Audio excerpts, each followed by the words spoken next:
Asia Siowo! Witajcie!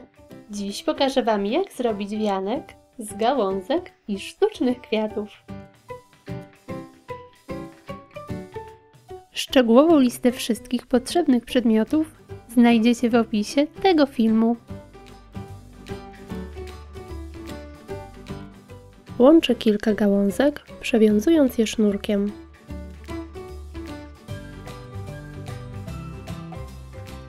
Wyżej dokładam kilka gałązek i znowu przewiązuję.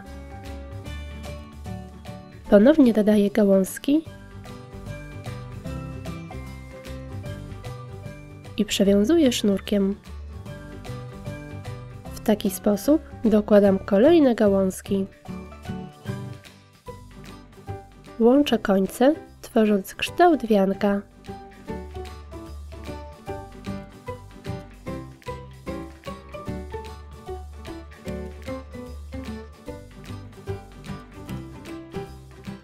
Zabezpieczę wystające gałązki za pomocą sznurka. Wiążę kilka supełków.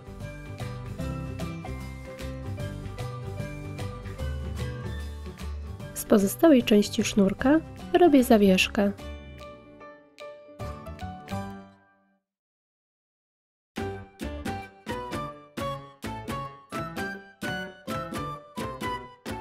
Pomiędzy splot wkładam łodygi sztucznych kwiatów. Jeśli są zbyt długie, przycinam je.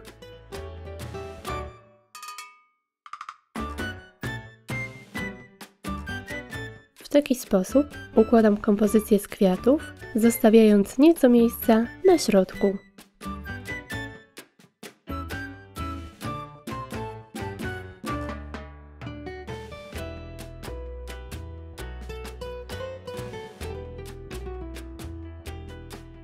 Z tasiemki o szerokości 25 i 38 mm ucinam paski po około 35 cm. Składam je w kształt kokardy.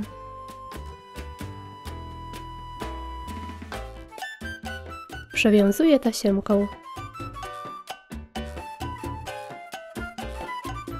Mocuję do wianka.